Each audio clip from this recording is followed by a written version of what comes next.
Students, आज हम यहाँ पर अभी लास्ट लेक्चर में हम लोगों ने क्या सीख चुके हैं कि यदि हम डिवेंचर्स या सिक्योरिटीज जो खरीदते हैं उसकी एंट्री हम किस तरीके से करते हैं। आज के इस कंसेप्ट में, इस क्वेश्चन में हम लोग क्या सीखने वाले हैं कि हमने खरीदे तो हैं और साथ में कुछ डिवेंचर्स ऋण पत्र हमने बेचे भी हैं, तो हमारी अकाउंटिंग पे और कैलकुलेशन पे क्या इफेक्ट आएगा वो हम इस एग्जाम्पल के थ्रू समझने वाले हैं। तो इसके लिए हम सबसे पहले क्वेश्चन रीड आउट कर लें।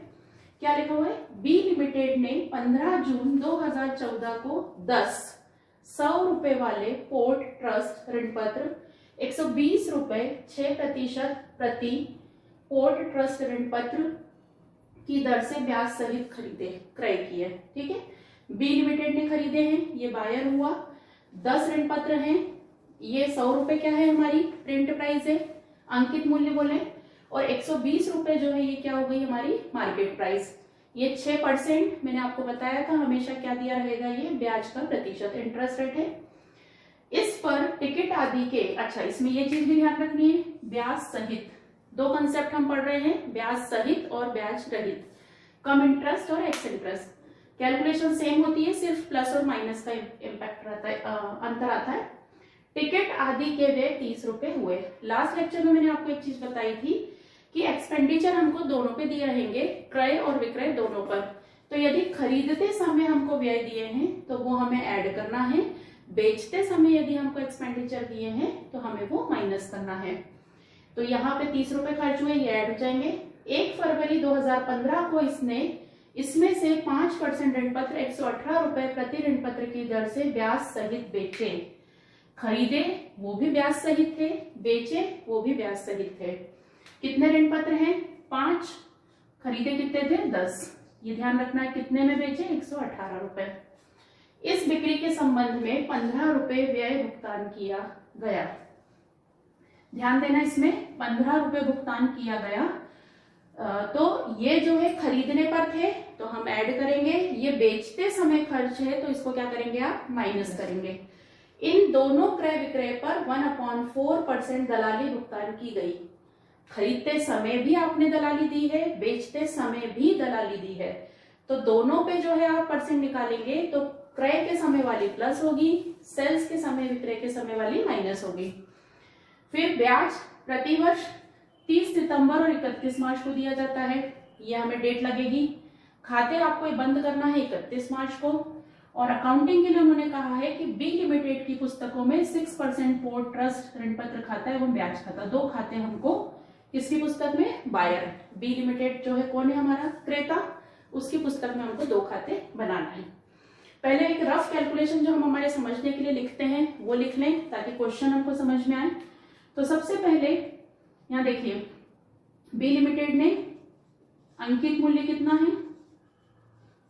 10 ऋण पत्र हैं एट द रेट ऑफ 100, 1000। ये क्यों जरूरी है? याद है आप लोगों को? इसी चीज पर, इसी अमाउंट पे आपका ब्याज भी निकलेगा और ये जो दलाली का परसेंट दिया है वो भी इसी मूल्य पर निकलेगा, इसलिए हमने ये लिख कर रख लिया है। फिर हमें मार्केट प्राइस दिया हुआ है, बाजार मूल्य 120 रुपए प्रति, तो 10 है एट द रेट ऑफ 120, तो ये 1200। कैलकुलेशन इस पे होती है लेकिन एंट्री जब करते हैं तब हम इस पे करते हैं। ठीक है, ब्याज की दर क्या दी हुई है हमें? 6%, ये लिखा है यहाँ पे। और इसके अलावा एक्सपेंसेस दिए हैं हमको, 30 रुपए काय पे दिए हुए हैं? क्रय पर। और विक्रय पर दिए हुए हैं हमको 15 रुपए और 1/4% दोनों पे। सिर्फ ये जानकारी को मैं कलेक्ट करके इसलिए लिख रही हूँ, आपको क्वेश्चन बहुत इजीली समझ में आए। इसके बाद उन्होंने विक्रय भी किए हैं, बेचे भी हैं। कितने ऋण पत्र? 5 ऋण पत्र, तो ये भी हमको ध्यान रखना है। चलिए अब हम हमारी कैलकुलेशन स्टार्ट करते हैं। ठीक है, तो सबसे पहले आपको खरीदते समय क्या कंडीशन रहेगी उतना, इसको अभी मत ध्यान दो। खरीदते समय क्या रूल है हमारा? ब्याज की कैलकुलेशन हम किस तरीके से करते हैं, ध्यान है ना आपको? क्या लिखना है यहाँ पे लास्ट में? क्रय तिथि, परचेसिंग डेट कब है उसकी? 15 जून 2014। और हमें यहाँ पे कौन सी डेट लेनी है, कौन सी डेट लेते हैं, जस्ट इसके पहले ब्याज कब डिक्लेयर हुआ होगा। तो हमारी ब्याज के भुगतान की डेट कौन सी है, 31 मार्च है और 30 सितंबर। तो जून के पहले, जस्ट पहले मार्च आया होगा कि सितंबर, मार्च, तो मार्च आया होगा हमारा। तो हमारी यहाँ पे डेट क्या आएगी, ब्याज की घोषणा तिथि, डिक्लेरेशन डेट क्या रहेगी बेटा, 31 मार्च। तो हमें इस डेट से लेके इस डेट तक का ब्याज लेना है। तो अप्रैल, मई और जून के 15 दिन, मतलब आप बोले 2.5 मंथ हो गए, ठीक है। 15 दिन मतलब आधा महीना अपन बोलेंगे, और 2 महीने अप्रैल, मई, और जून जो है पूरा नहीं है, आधा है, हाफ है, तो 0.5। अब हमारी अमाउंट क्या रहेगी, हमेशा किस पे निकालना है, प्रिंट प्राइस पे। परसेंट क्या है हमारा 6/100, एंड मंथ है हमारे 2.5, और मंथ के लिए आपको हमेशा लेना है 12, ठीक है। ये हम सॉल्व कर लेंगे। 12.5, ये क्लियर है आप लोगों को, ठीक है। अब इसके बाद जो है हमारी क्या चीज है, ये खर्चे मैंने बताया आपको, एक्सपेंडिचर कितने हैं, 20 रुपीज है, सॉरी 30 रुपीज है, और 1/4% जो है क्या है, दलाली भी है। तो क्रय वाली दलाली जो है, तो वो भी मैं आपको बता दूं, ब्रोकरेज। अभी हम परचेसिंग वाला हिसाब देख रहे हैं, तो 1000 पे ही निकलेगी। कितना परसेंट है, 1/4%, तो 1% का 100 और 4, ठीक है। ये 0 से 0 कैंसिल किया, 2 से कैंसिल किया हमने, तो ये आप इसको सॉल्व करेंगे तो ये 5 का हाफ हो जाएगा 2.5। ये हमारी ब्रोकरेज है। अब जब हमें प्राइस निकालना होगा, तो जब हम एंट्री करेंगे अकाउंटिंग में, तो हमारा एंट्री किस पे करते हैं, मैंने बताया आपको 1200 रुपए, ये बाजार मूल्य रहेगा। हमारे एक्सपेंडिचर जो रहेंगे वो ऐड होते हैं, तो ये हो जाएगा 12.5 और 2.5, तो 1215 और सॉरी हमने जो है इसमें क्या जोड़ दिया, ब्याज जोड़ दिया बेटा। इसमें हमें क्या जोड़ना है, एक्सपेंसेस 30 रुपए है ना, एक्सपेंसेस जोड़ रहे हैं अभी हम, ये हमारी दलाली है और ये एक्सपेंसेस हैं, तो ये हो जाएगा 1232.5। और ब्याज सहित है, तो ब्याज सहित में हमको क्या करना रहता है, ब्याज को अलग करना रहता है, क्योंकि इस राशि में ब्याज शामिल है। तो ब्याज को हम माइनस कर देंगे, कितना है हमारा इंटरेस्ट 12.5, तो हमारी अमाउंट कितनी आएगी 1220 रुपए। तो जब हम ऋण पत्र अकाउंट बनाएंगे, डिवेंचर अकाउंट बनाएंगे, तो हम इससे एंट्री करेंगे, और जब हम इंटरेस्ट अकाउंट बनाएंगे तो उसमें इससे एंट्री करेंगे। ये चीज क्लियर। चलिए अब हम हमारी जो है इसमें अकाउंट बना लेते हैं, फिर मैं आपको बेचते हैं उसका कंसेप्ट बताती हूँ, ठीक है। चलिए अब हम यहाँ पर बनाएंगे 6% इंटरेस्ट। कौन सा अकाउंट बनाना है, हम पहले ऊपर लिखेंगे in the books of B limited, और बी कौन है हमारे, बायर है या परचेसर या क्रेता। कौन सा अकाउंट बना रहे हैं हम, 6% port trust account, sorry debenture account. Column हमारे कौन कौन से रहेंगे, हमारा एक डेट का कॉलम रहता है, एक पर्टिकुलर रहता है, और एक अमाउंट का कॉलम रहता है। बहुत ज्यादा बड़े नहीं बनते हैं, छोटे ही बनते हैं। तो सबसे पहले हम 2014 खरीदे हैं, तो इस साइड एंट्री करेंगे, जून 15 उसने परचेज किए हैं टू बैंक अकाउंट, ब्याज सहित है, तो हम एंट्री ब्याज को हटाकर लिखेंगे 1220 रुपए। ये चीज क्लियर।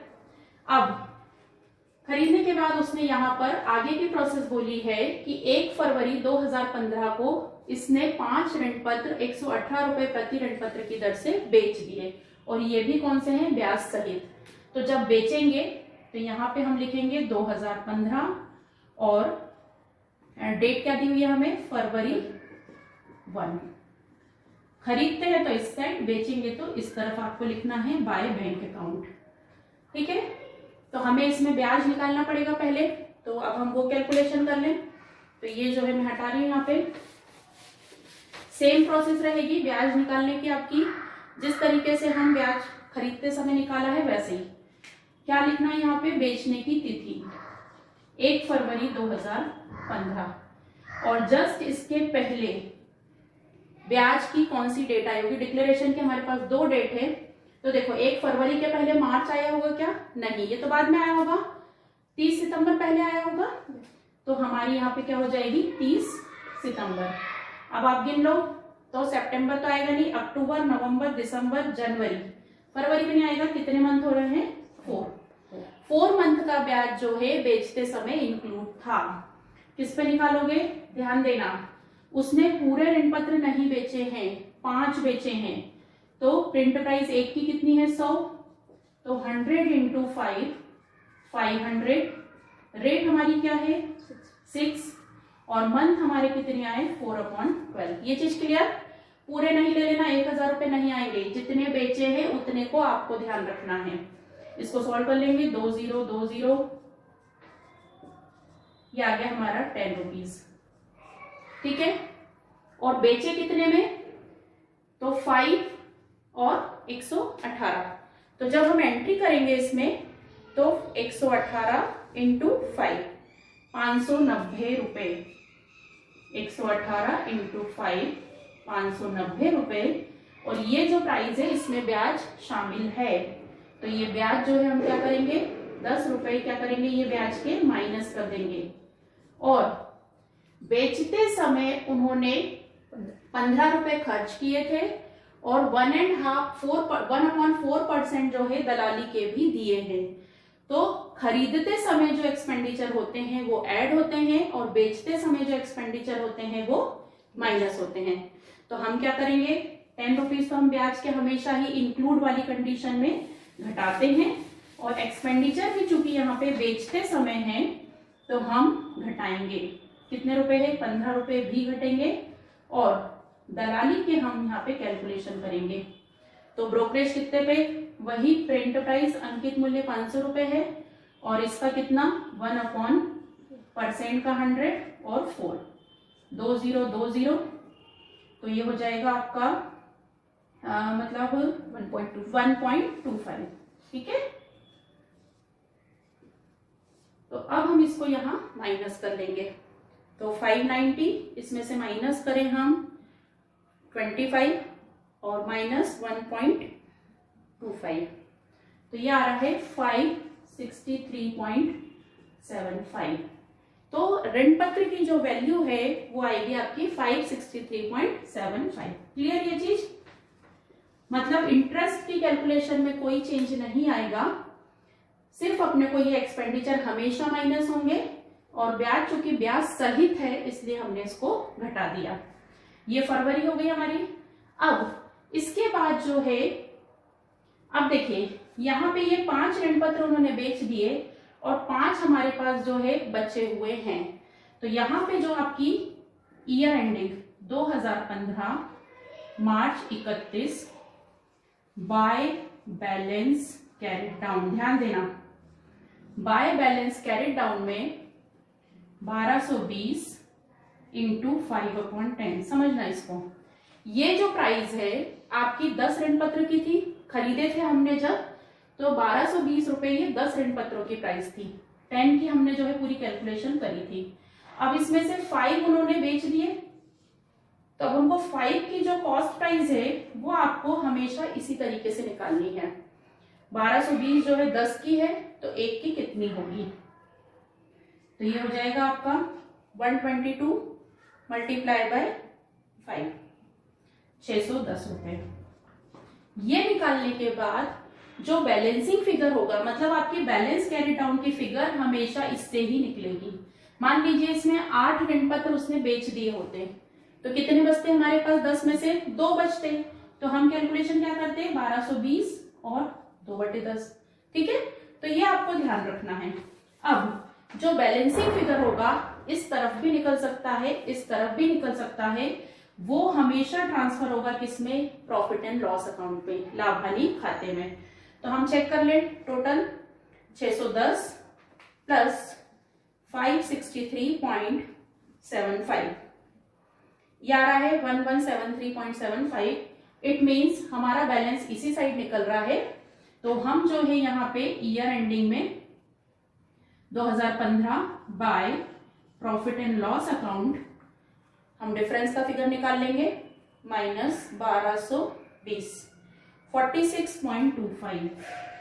ये डिनोट कर रहा है कि हमने जो 5 डिवेंचर्स बेचे हैं उस पे हमें लॉस हुआ है। तो हमेशा बेचने वाले पे प्रॉफिट या लॉस की कैलकुलेशन आपको नहीं करनी है, ये हमेशा कौन सा फिगर रहेगा, हमारा बैलेंसिंग फिगर। ये चीज क्लियर, ठीक है। अब टोटल हम बराबर लिख दें 1220 ये हमेशा कैलकुलेशन से निकलेगा, जितने रिमेनिंग रहेंगे बचेंगे, और ये हमेशा बैलेंसिंग फिगर रहेगा। ये क्लियर हुआ। अब हम बनाएंगे यहाँ पे क्या चीज, इंटरेस्ट अकाउंट। ये क्लियर हो गया ये वाला अकाउंट। अब हम बनाएंगे ब्याज खाता। तो भी ये वाली चीज मिटा देती हूँ। इंटरेस्ट अकाउंट बनाएंगे तो उसके लिए इंटरेस्ट जो है हमें लगेगा, तो हमारा परचेज करते समय इंटरेस्ट था 12.5 और विक्रय करते समय हमने निकाला था 10 रुपीज। ये हम नोट कर लेते हैं। चलिए अब हम बनाएंगे यहाँ पे इंटरेस्ट अकाउंट। बहुत सिंपल है, सिर्फ हमें डेट का थोड़ा सा ध्यान रखना है, बहुत ज्यादा बड़ा नहीं बनता है। जैसा इंटरेस्ट अपना डिवेंचर अकाउंट बनाया है वैसा ही हमारा बनेगा। सबसे पहले हमें एंट्री किस चीज की करनी है, परचेज करते समय हमने इंटरेस्ट पे किया है, तो वो एंट्री हम करेंगे जून 15 को। क्या लिखेंगे, टू बैंक अकाउंट। कितने रुपए इंटरेस्ट था हमारा, 12.5। यहाँ ऊपर हम इंटरेस्ट अकाउंट बना रहे हैं तो हम वो लिख लें, ये है। अब जून 15 के बाद हमको इंटरेस्ट अकाउंट में थोड़ा सा डेट का ध्यान रखना है। जून के बाद आपका फरवरी में उसने बेचे हैं, लेकिन फरवरी के पहले सितंबर आ जाएगा, तो हमें पहले इंटरेस्ट की एंट्री करनी रहेगी। तो 2014 सितंबर 30, यहाँ पे क्या हो जाएंगे, 6 मंथ हो जाएंगे उनके, तो उनको इंटरेस्ट रिसीव होगा। तो कैसे निकालेंगे, कितने पे मिलेगा उनको, देखिए उसने बेचे 1 फरवरी को है, तो अभी तो पूरे पे मिलेगा। हमेशा किस पे निकालना है, प्रिंट प्राइस पे।